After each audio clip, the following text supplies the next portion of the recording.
Hello everyone, welcome back to organize learning channel. अगर आप मेरे चैनल पर नए हैं तो प्लीज़ चैनल को सब्सक्राइब करें, वीडियो को एंड तक ज़रूर देखिए और अगर आपको वीडियो अच्छी लगे तो वीडियो को लाइक, शेयर और कमेंट करें।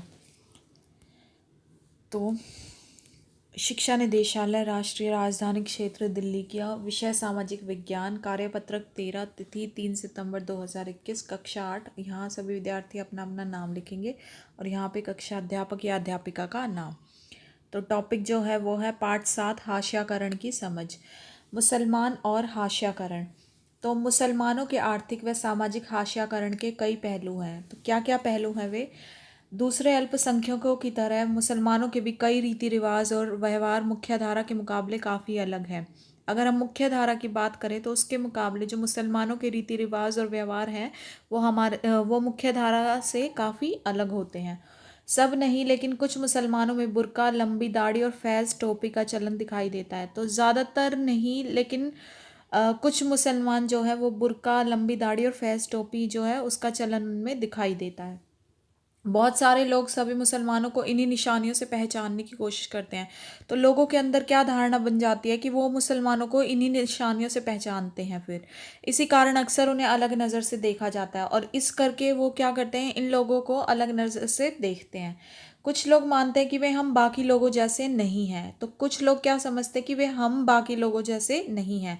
अक्सर यही सोच उनके साथ गलत व्यवहार करने और भेदभाव का बहाना बन जाती है, जिसके कारण क्या होता है कि ये लोग जो हैं उनके साथ गलत व्यवहार और भेदभाव के रीज़न बन जाती हैं। पिछली कक्षा में हमने पढ़ा था कि किस तरह अंसारी परिवार को किराए पर मकान ढूंढने में मुश्किल आ रही थी। तो जो हाशियाकरण से पहला चैप्टर था उसमें यही बताया गया था कि अंसारी परिवार को किराए पर मकान ढूंढने में बहुत मुश्किलें आई थी। मुसलमानों के इसी सामाजिक हाशियाकरण के कारण कुछ स्थितियों में वे जिन इलाकों में पहले से रहते आए हैं वहाँ से निकलने लगे हैं, जिससे अक्सर उनका घेटोआइजेशन होने लगता है। तो जो मुसलमानों का ये सामाजिक हाशियाकरण है, जिसकी वजह से कुछ स्थितियों में क्या हो रहा है कि वे जिन इलाकों में पहले से रहते आ रहे थे उनको वहाँ से निकलना पड़ रहा है, जिससे उनका क्या हो रहा है, घेटोआइजेशन। तो कभी कभी यही पूर्वाग्रह घृणा और हिंसा को जन्म देता है। तो अगर ऐसा भेदभाव जब होता है किसी के साथ तो इस वजह से क्या होने लग जाता है, घृणा और हिंसा का जन्म हो जाता है। तो अब हाशियाकरण से निपटना, कैसे निपट सकते हैं हाशियाकरण से? इन सारे समूहों के अनुभवों से पता चलता है कि हाशियाकरण एक जटिल परिघटना है जिससे निपटने के लिए कई तरह की रणनीतियों, साधनों और सुरक्षाओं की ज़रूरत है। तो अगर हम मुसलमानों की ले या हमने और भी जनजातियों की के बारे में पढ़ा है तो उनके अनुभव से यही पता चलता है कि हाशियाकरण एक बहुत ही जटिल परिघटना है और इससे निपटने के लिए कई तरह की रणनीति, साधन और सुरक्षा की ज़रूरत है। तो इसका मतलब है कि संविधान द्वारा परिभाषित अधिकारों और इन अधिकारों को साकार करने वाले कानूनों व नीतियों की रक्षा में हम सभी की बराबर जिम्मेदारी बनती है। तो क्या मतलब हुआ है कि जो संविधान ने कुछ अधिकार परिभाषित कर रखे हैं और इन अधिकारों को साकार करने वाले जो भी कानून या नीति हैं तो उसकी रक्षा में हम सभी की बराबर रूप से जिम्मेदारी बनती है। इनके बिना ना तो हम उस विविधता की रक्षा कर पाएंगे जो हमारे देश को एक अनूठी छटा देती है और ना ही समानता के प्रति राज्य की प्रतिबद्धता को साकार कर पाएंगे। तो अगर हम ये रक्षा नहीं कर पाएंगे इन कानूनों और इन नीतियों की, तो हम जो विविधता हमारे देश में है उसकी रक्षा कर पाएंगे ना, तो जो कि और ये हमारे देश की बहुत अलग छटा देती है, हमारे देश को एक अलग छटा देती है ये विविधता, और ना ही उस समानता के प्रति हम राज्य को प्रतिबद्ध जो है हमारा राज्य है उसको भी कभी भी साकार कर पाएंगे। अगर हम ये जो रक्षा है इन नीतियों की, कानूनों की है, अगर हम बराबर रूप से जिम्मेदारी नहीं लेंगे तो हम इनकी रक्षा नहीं कर पाएंगे। इसके बावजूद हाशियाई समुदायों का जीवन भी बदला जा सकता है और बदलता है। तो हाशियाई समुदायों का जीवन भी बदल सकते हैं और वो बदलता भी है।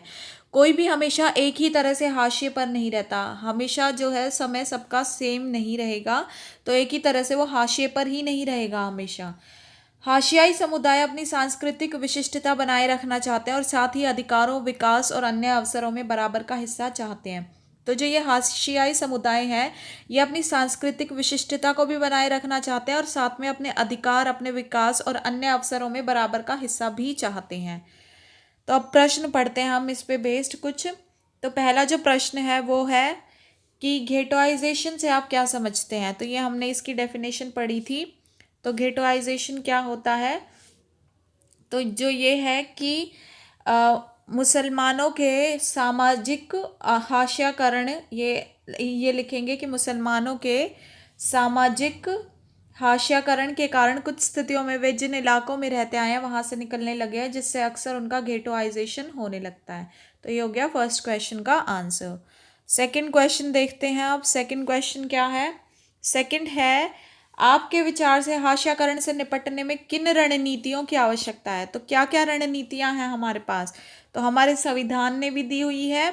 तो यहाँ से देखेंगे कि संविधान द्वारा परिभाषित अधिकारों और इन अधिकारों को साकार करने वाले कानूनों व नीतियों की रक्षा में हम सभी की बराबर जिम्मेदारी बनती है। तो ये हो गया सेकंड क्वेश्चन का आंसर। अब थर्ड क्वेश्चन देखते हैं। अगर आप किसी हाशियाई समुदाय का हिस्सा होते तो आप अपनी सांस्कृतिक विशिष्टताओं की रक्षा किस प्रकार करते। तो ये ऐसा प्रश्न है जिसका उत्तर जो है बच्चे अपनी लैंग्वेज में भी लिख सकते हैं। तो इसका क्या उत्तर हो सकता है कि अगर आप किसी हाशियाई समुदाय का, तो इसमें आप लिख सकते हैं कि अगर मैं किसी हाशियाई समुदाय का हिस्सा होती या होता तो अपनी सांस्कृतिक विशिष्टता की रक्षा मैं इस प्रकार करता। तो उसमें आप बता सकते हैं कि जो भी हमारे जो भी संविधान में हमारे अधिकारों को लेकर कानून व नीतियां बनाई गई है, तो हम उसकी जो है उन कानून और नीतियों का पालन करते हैं। और जो पहले तो हम नीतियों का पालन करते हैं। अगर मान लो सिचुएशन ज़्यादा ही वर्स हो जाती है, मतलब स्थिति अगर ज़्यादा ही खराब हो जाती, तो हम कानून की भी मदद ले सकते हैं। हमारे संविधान में ऐसा परिभाषित है हमारे अधिकारों को लेकर। तो ये इसका आंसर खुद भी बनाकर लिखेंगे सभी बच्चे। तो और कोविड से रिलेटेड जो आज संदेश है वो क्या है कि 2 गज अथवा 6 फीट की शारीरिक दूरी का पालन करना है सभी को। तो आशा है आपको वीडियो अच्छी लगी होगी। अगर आपको वीडियो अच्छी लगी है तो प्लीज़ वीडियो को लाइक, शेयर और कमेंट करें और चैनल को सब्सक्राइब करें।